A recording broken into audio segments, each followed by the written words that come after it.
what's happening with the young people today. Why are they presenting with so many complex and horrific conditions that are affecting them externally and internally? Social media Social media has thrust us all is to addicting children and teenagers. Social media. They're Our not kids ready. are unquestionably suffering from many harmful effects of overexposure to digital platforms. In an age where 4.7 billion people are entwined in the web of social media, we face growing danger and opportunity. There has been a 400% increase in mental health conditions, and if you were to superimpose a graph with Snapchat and TikTok release dates, it almost is identical. People have lost their lives. Archie Battersby being an example, that young lad who lost his life, that was a TikTok challenge that went too far.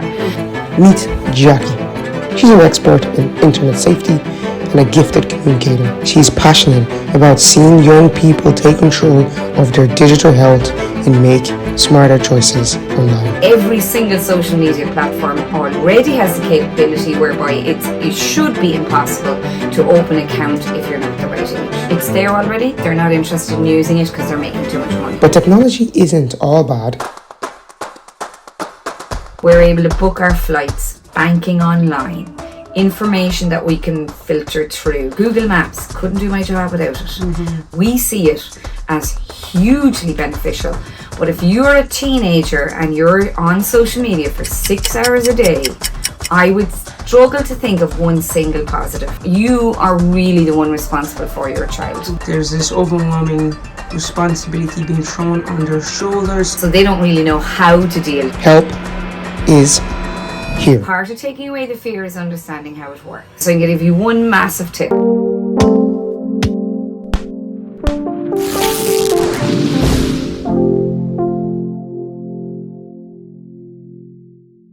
One of multiple questions is, tell us a little bit more about your job. Exactly what does that involve? Okay, so I basically go into a school and I teach workshops to the variety of classes age relevant, and I also do workshops in secondary schools and also speak to professionals who work with young people in, be it the community gardaí, social workers, youth workers, or anybody working with children. And my area of expertise is in the digital technology, social media, sleep deprivation, all the things that are affecting kids. And of course, as things progress with AI, for example, this year, that is a whole new aspect now to my job that I'm going to have to learn. So that's basically a summary of what I do. And how often do you interact with parents? Yes, usually at the end of the day, particular school that I'm in, then there will be a parents' talk, which is generally done on Zoom. Sometimes there can be a disappointingly low turnout, and there are two reasons for that. Sometimes it can be a very boring talk, and secondly, they're maybe afraid to find out what's going on because their kids are so addicted to their devices, they are afraid to challenge any of that. Yeah. And so sometimes we get an average of about 60 parents would be a good turnout on Zoom. And we're talking how many kids in the school? That could be after 600 So kids. that's not even, No. 10% of the parents are attending. That's the sad part. Yeah. Do you find that parents are engaging with this stuff, or are they ignoring this world because a lot of parents don't understand it and so they just don't want to learn because, I don't know, maybe they're just assuming it's not as important as it really is? Absolutely. See, this generation is what we call digital natives. They're the first lot of kids that will have spent their entire lives online. Parents would be predominantly my age, didn't grow up with the technology. We didn't have the time being teenagers tormented with all of this stuff. So there is a lack of understanding, and there's also a lack of technical ability, which is a big fright as well. So they don't really know how to deal. Their kids, my 9-year-old knows how to use an iPad better than I do because they've grown up with it. So that is the biggest fear. You do get these scaremongery headlines every now and again of somebody getting groomed or something, and then there's an uptick of awareness, and then you will see consequential more parents join a talk. But for the most part, you have parents who are actually already doing it that actually need a bit of reassurance. Is your job available across the country? Yes, Okay, yes, so yes. there's one in every county? I cross country. In fact, I'll be in Dublin a lot in So September. you cross country. I do. How many people are in your job role in the country? Well, there's a variety of organisations doing this job, and they would average between 10 to 20 presenters in each organisation. So they'll probably become a compulsory part of the primary school curriculum eventually, because it is such a huge part of their lives. The average teenager is spending between 6 to 12 hours a day online. And I know that for a fact, because at one part of our workshop where we actually get the kids to take out their phones and we actually physically look at their screen time. And this is usually the first time they've ever seen it. Top 2 apps will be Snapchat and TikTok. We need to go into detail. What is TikTok doing? It is reducing attention span. There are some trends that are dangerous. People have lost their lives. Archie Battersby being an example, that young lad who lost his life. That was a TikTok challenge that went too far. There is the conforming of the trends, you know, those leggings that everybody's wearing, that's thanks to TikTok. So trends come and go, and they are influencing an entire generation. Plus you have the mental health aspects of kids self-diagnosing themselves with a variety of things, because the algorithm works on a 3-second pause. So before, when YouTube, you wanted to look at something on YouTube, you'd have to search, let's say, blueberry muffin recipes, and then you'd search for it, you'd click on a blueberry muffin recipe, and the next time you went into YouTube, you would notice then that there's a lot of recipes similar. That's the algorithm kicking in. TikTok changed everything though by making it that it was only a 3-second pause.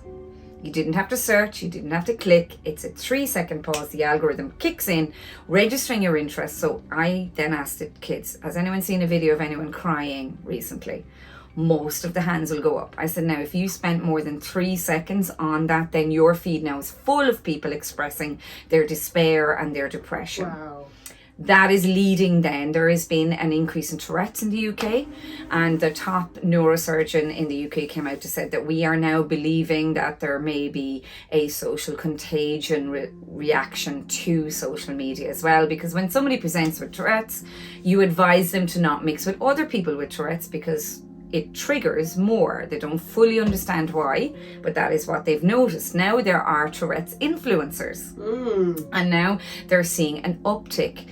If I remember correctly, it was a 61% increase. That is an uptick in Tourette's. So there is the social contagion, and then there is the brainwashing of algorithms. Wow. So if your kid thinks they have something and they keep watching, brainwashing in essence is the repeating of the same information to the point you believe it. The algorithms are actually doing that with our kids. Wow. Yeah. Wow. I almost don't have a question. There's too much in there. Oh my God. Yeah, and Snapchat then is the other cause of concern, because the biggest feature of Snapchat is the disappearing chat. So that is leading to a very safe haven for cyberbullying. And so my job then is to try and let them know that the terms and conditions of Snapchat, you have agreed that they own all of your content, which is actually the same for all social media. You may remember TikTok, them all getting excited, oh, the Chinese are taking our data. In fact, every app we use, they're taking the data. We've agreed to that already without realizing it. So if there is an instance where there's a serious cyberbullying, it is very possible to get a record of that. In fact, if you email Snapchat with your account details, they will send you a file with every single text you've ever sent or received in your name. That is a bit of a shock to them. Snapchat is age rated 13 plus. I shouldn't actually be working in primary schools if all parents just stuck to the age ratings of the apps. Right. But they are too young, it's too much. And it's really, if you're going to spend 8 hours on something, it's going to influence you. There is no two ways about it. Does the government recognize your job, and is there funding for this type of line of work? Well, Google funded one organisation for me to do this work with. However, I would say that it was a wishy-washy version. Okay. Because there is an vested interest. Sure, I would say it's like going into the doctor with a tumour on your leg and you stub your toe, and the doctor spends all the time talking about your stub toe and not dealing with the tumour. There is grooming. I see it every day. There is sex trafficking. There's serious things going on. And they're just doing their little bit with Google. Now, the government, and they fined Instagram recently for data breaches. Instagram, for example, they make efforts to try and help with the age ratings. For example, if you're under 18 now, trying to register on Instagram, you have to send a photo, and AI technology says whether you are the age you say you are, but then all you have to do is just say you're over 18. So the technology is there actually, because if any of you have opened a Revolut account, hands up. Did we see a single person? No. Were we able to satisfy data? We were.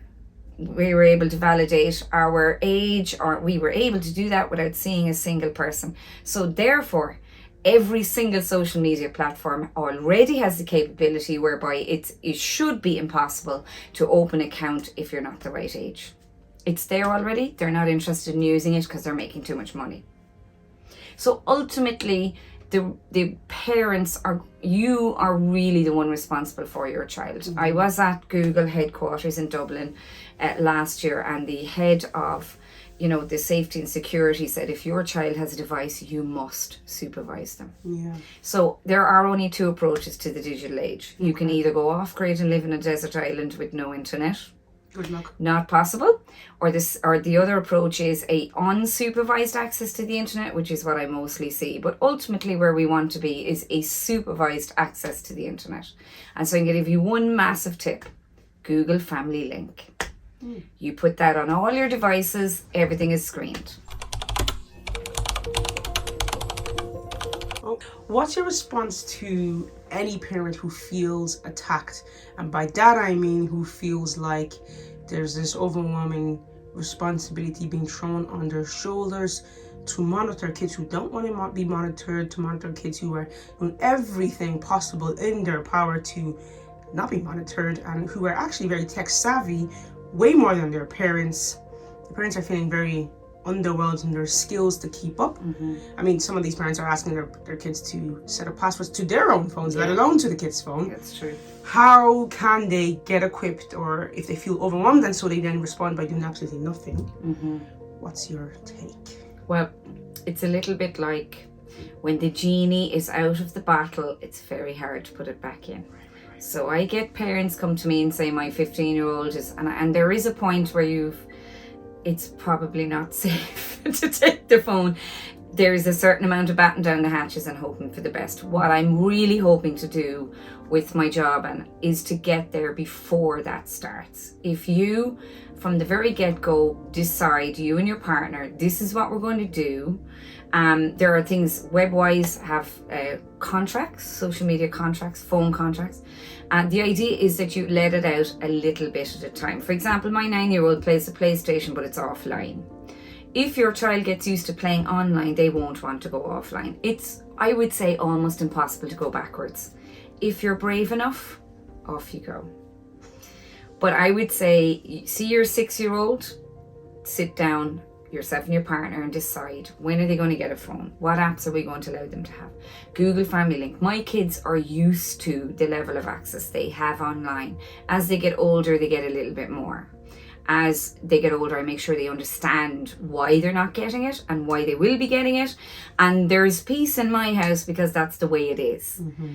But if something is already gone, if your kid has Snapchat, it's very hard to take it off. And I'm being very realistic about that. Okay. However, there have been too many sad cases of suicide.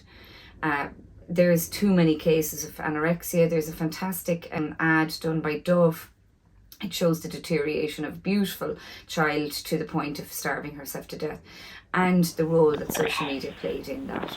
Emma, sit down and I will read you a book.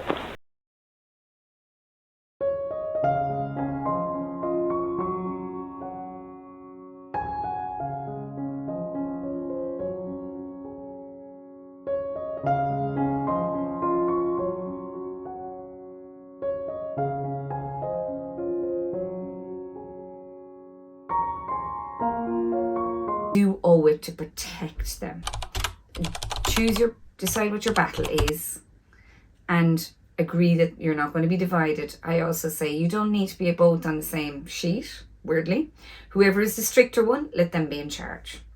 Because they will try and divide you and say, Dad, can I have this? Mum, can I have that? But if you just say, look, that's your father, that's your mother, just decide and stick to your guns. They will thank you afterwards. Mm-hmm. What do you do about the over 14, almost an adult? Things are already wrong. As you said, you can't go backwards. What can be done? What can parents do now? I suppose usually what I say when I do a parents talk like this, I say, go and have a conversation with your parents, or with your kids. If you need to do something, blame me. Say, I heard this and I didn't realize, and I'm sorry. And is there anything that's upsetting you? Could you tell me a little bit more about what's going on in Snapchat? I had no idea. I would recommend a documentary for everybody to watch. It's on YouTube and it's called Childhood 2.0. Okay. And again, we put that in the notes. You watch that, that'll open your eyes to what they're actually viewing and the dangers, okay? So Childhood 2.0, I would say having the conversations, blaming me. If I'm ever in the area again, I'll go into witness protection and wear a blonde wig. Okay. I did this in my kids' school. The kids were glaring at me for weeks afterwards because there was actually changes. So you can, it's okay to turn around and say, I didn't realise that this was dangerous. I let you have Snapchat thinking it was just a conversation thing. You know where I am if you need to talk to me. Making yourself available. It's very important. Ideally, if you're not there, you don't have to deal with the stress. My kid coming home at the age of 12 with no Snapchat, when she comes in that door, her childhood is intact. Your kid with the Snapchat is running up the stairs and sobbing in her room because I've heard it about stuff. They're up all hours, drama. Just at the very least drama. They need a break. So if you decide what you need to decide, blame me, have the conversation. Some kids will be worse than others, but all technology is created and developed to be addictive. Wow. And that's a whole different category, which we explain to the secondary school students. I go into great detail how they make it addictive so that they understand that they're being manipulated. You tap into the rebellious side of the teenager who then turns around and goes, what? They're manipulating me? And so it's not my job to lecture them. They're not stupid. They know what they're doing, but they've been handed a piece of technology with no training. It's like landing a pilot on to fly your plane to Spain without any training. That is a fantastic piece of technology, that plane, but it needs to be used appropriately. And that's my bottom line. We are living in the digital age. I have devices everywhere. We've Alexas everywhere. I'm not afraid of technology. Part of taking away the fear is understanding how it works. Give me 3 to 4 things that's good about technology. The ability to communicate with people as they move away, I think, is one of the best. So you have a kid that moves to Australia. That used to be a death knell, a very, very upsetting experience. FaceTime. Information is tainted because, again, that's a whole other section on fake news and misinformation. So from an information point of view, I would say that technology, in my opinion, for my age group, 40s, is predominantly, and I mean in the 90s, good. We're able to book our flights, banking online, information that we can filter through. Google Maps, couldn't do my job without it. I would say that it has been, and that's what it makes it hard for us as parents. We see it as hugely beneficial, but if you're a teenager and you're on social media for 6 hours a day, I would struggle to think of one single positive for a teenager and the digital age. Wow. You're doing the work of the good Lord. Thank you very much. Thank you. We look forward to being back More again. to follow. Oh, 100%, 100%.